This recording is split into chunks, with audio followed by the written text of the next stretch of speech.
I'm talking to Kamala Alister. You've been a Margie for a long time. What was the circumstances that led you to getting initiated and why? Yeah, I was initiated in 1978 while I was living in France for a school year abroad. I had already been interested, and I was 16 years old. I had already been interested in meditation since I was about 12, and I thought it would be a very good thing to do, like it would help me learn better and make me smarter. But I hadn't found a way. When I tried to do it myself, it didn't really work. So there I was living in the small town of Rouen, France, which is in the north of France, and a Dada came through giving a lecture. Yeah, he put up a sign near the high school that I had, and I brought a bunch of my American friends to go hear the lecture. And it was kind of funny because we were all Americans, and the Dada was Dada Veda Pragyananda. So he was speaking in English, being translated into French, and we who were American were made up most of the audience while they were bothering to translate it to French. Anyway, that got me inspired, and I learned meditation from Dada the next day. And you met Baba not that long after, or some years after that? In 1979, it would be, I attended my first summer retreat in the United States. I was back home. And in that period of time, during that retreat, Baba was released from jail. And I was pretty new Margie, obviously. And the Margies all went completely crazy and excited and huge kind of kiirtan. And I was like, oh, okay. Didn't understand terribly well, to some extent. Anyway, then after that, Baba started on his world tour. So there were a lot of letters in those days going out about people fixing up the Jagritis and all the places in New York sector to prepare for Baba's arrival. And I kind of decided that I liked the philosophy a lot and I liked the meditation, but I wasn't into guru, so I wasn't going to bother to go see Baba. In the summertime of that year, American summer, must have been something like July or August, I was visiting my mother in California, and I attended a Dharma Chakra in Los Angeles and found out that Baba had not been allowed into the United States and was instead being rerouted to Jamaica. And in Jamaica was where all the Margis were going to meet him. I happened to have a check in my pocket, which was the money I'd saved for years, to have kind of a gap year. And I was going to go work on a farm somewhere. And somebody, and I don't know who it was, convinced me that I should use that money to buy a ticket to Jamaica. And somehow I did that, and I bought my ticket to Jamaica and flew with the Margis there. I really didn't know anyone. The Margis were staying kind of a hotel, and Baba was in a little separate accommodation. And I think as far as I remember, I just actually slept by the swimming pool and kind of followed along. So I saw Baba for the first time in Jamaica. And what was your feelings when you saw him and afterwards? Well, yeah, at first I wasn't much of a guru person, so I kind of hung back and I watched the first talk that Baba gave in Jamaica was Dogma No More. That I wasn't going to be a person after guru, so I went to the talks and helped. They were doing a proud daily newspaper. Maybe I helped a little bit. But I wasn't running after Baba. I was kind of staying in the back. The very last day was the special DMC talk, which was in a special hall, all specially decorated. And the Margis were absolutely falling over each other and pushing kids over, it seemed like to me, to get to that DMC place and get in the very front row. And I, again, really wasn't into that. So I sat way in the back. And Baba gave his discourse. And at the end of the discourse, Baba gave the Virabhaya mudra. And that was like a big shock of light or energy coming into my heart.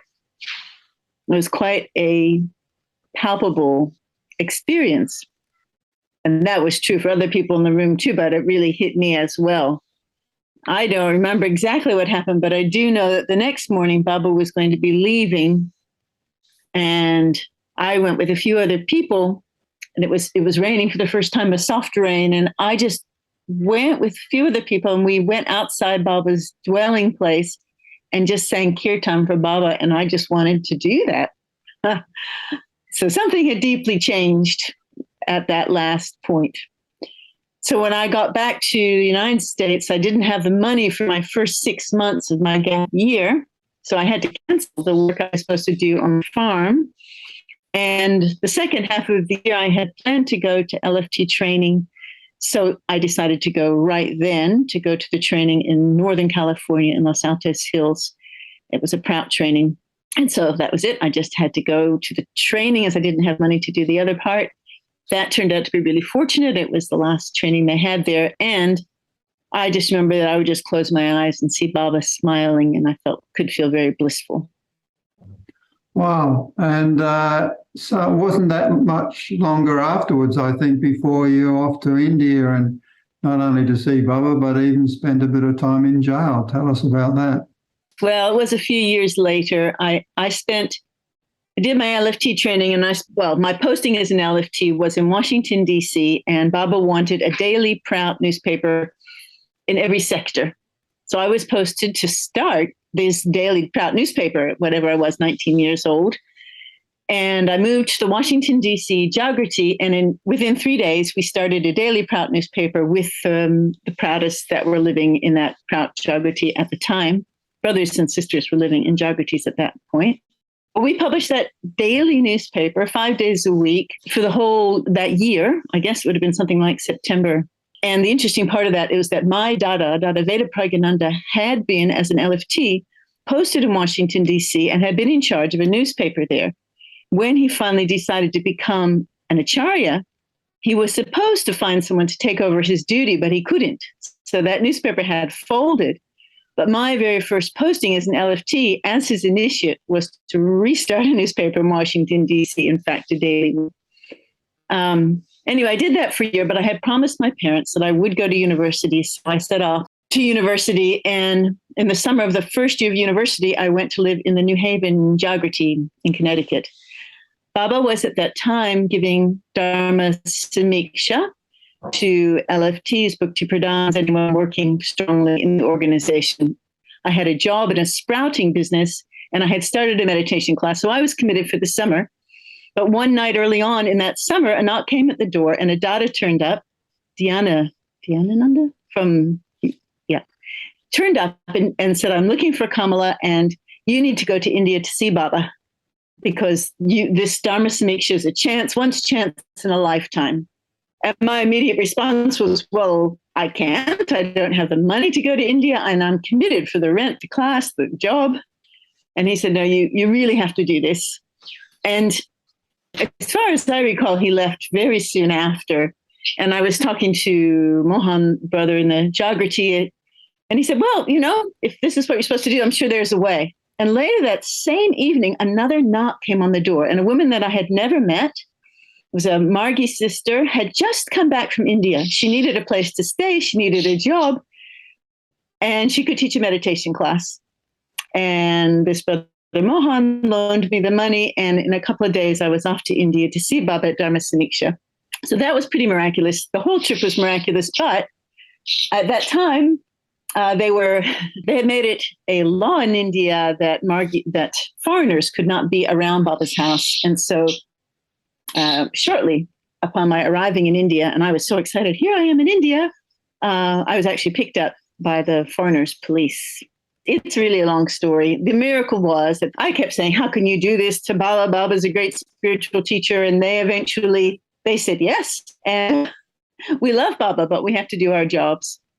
It turned out they kept me, it's an all interesting story, but they ended up sort of secretly leaving me at one of the hostels in Calcutta and saying, okay, just if you go to see Baba, leave very early in the morning and don't let anyone know. So I was able to have Dharma Samiksha with Baba. But as I was then later ready to leave India, they caught me again. And this time I did end up spending 2 weeks in the Calcutta Presidency jail. That's where I learned to speak some Bengali. I got to know Indian women better. And although some of it was a bit rough, mostly it was not a bad experience. Tell us anything about your experience getting Dharma Samiksha. That's a bit funny, really, because by all accounts, getting Dharma Smiksha is a really great spiritual blessing. I had a lot of ideas in my mind what it would be like to see the Guru for the first time. And that time we could come a little bit closer to Baba. There was a bit different. There was the possibility you felt a bit closer than maybe a bit later. There weren't so many crowds around. Anyway, I thought from this personal experience was going to be something very special, but it was a long wait. And then what I recall was being almost pushed into the room. There were other people there, and probably Didi Nanda Karuna. I guess they were doing so many people. I felt like I was in a conveyor belt. So then I remember she had me sort of, I guess, do sastang pranam, then sort of pulled me back up. And then Baba said something of, is your work satisfactory? Or asked me about my work, and probably Didi said something and I said something, and then I held up my hand and Baba hit it gently with a stick. I sort of remember about being pushed up and down and kind of all going very fast. And Baba also asked if my spiritual work was successful, I think also, and also just beat me lightly with a stick. At some point I sort of pushed, but to where I had my head on Baba's knees, and my hands were touching his feet, and he gave a blessing on my head. And it's something that I remember. It was just at the time then, all I remember is him being sort of stood up and sort of tossed out of the room. And I felt like I'd just been on a conveyor belt, and I was super disappointed. And I think I cried afterwards because it had just gone so sort of quickly. So even though it was a blessing, it was an odd experience. Right. So one of the things you're quite well known for is your kiirtan. You've both made CDs, you've performed, and you started up an organization to sell them. And I understand one of the highlights that you had was performing at the World Religion Festivals. Can you tell us about that? Yes, in 1986, I started Inner Song, which was an organization to make kiirtan by Margi artists available all around the world, and to support the artists who were producing Ananda Marga music so that they could have a wider audience. And I ran that for quite a few years, did a mail order catalog in that day and age, helped people promote their music and make their albums look nicer. And that was a nice work for quite a few years. So in 1994 was the World Eco Gathering. I can't think. I had the opportunity there. It was in Brazil. It was in Rio, Brazil, and the Margis at that big gathering, Eco 92. That's what it was. Eco 92, the first big sort of climate and sustainability gathering of the globe. The Margis had several booths there, and Ananda Marga organized to have a band and perform on some big stages. One night was a vigil of the world's religions all night long, and they had tents across this beautiful park in Rio where people could gather. They could do yoga with one group, do chanting with another group, do kirtan all night with the Margis, and this whole vigil. And then we sang at the concert at night with Dada Navanilananda's band, and I was his backup singer. It was very exciting. There were thousands of people there. Really beautiful to be on stage, and Brazilians have a way of putting their hands up in the air like they're doing kirtan and singing with you. And the next morning when the vigil was over, right at dawn, all the participants, again, thousands of people, came back to this beautiful open air stage. And the Dalai Lama was supposed to speak, but he hadn't arrived yet. So someone asked Dada Navanilananda and I to come up on stage and sing some kirtan with these thousands of people who all put their arms in the air and sang with us. And then, sort of unbeknownst to us, the Dalai Lama came up behind us and ended that. But that was a really beautiful experience. Were you singing kirtan or bhajans? At that time, we were singing kirtan, and the night before, some of Dada's songs along with kirtans. Yeah. Oh, that must have been amazing. So my albums include not only kirtan, of course, but album of spiritual songs and children's songs. I think I have 7 or 8 CDs. Yeah, one of the most famous ones, I think, is Heart of the Mystic. Isn't that your best-selling one?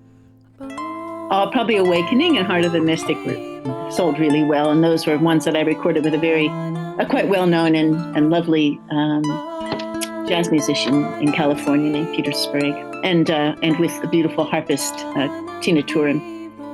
Had the good fortune to work with very talented artists on those. Right. So finally, you tell us what you're doing now. Are you doing some studies? You've got some children, and you're working in the local community.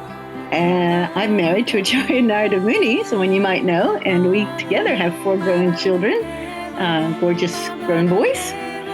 And so a couple of years ago, I finished, just a year ago, I finished my Master's of Business Administration studies, and that was kind of to reinforce some of the work that I've been doing for a while. I've been involved since its founding about 25 years ago with the River School, the Ananda Marga River School here in Maleni where we live, and I've been part of that management and governance, and it was helpful to have more business experience to work with them.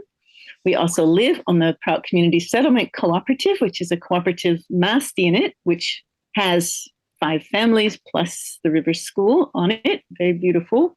So for the past 4 years, I've been the board chair of the Maple Street Cooperative, which is a reasonably sized 40-year-old natural food cooperative in our town of Maleni.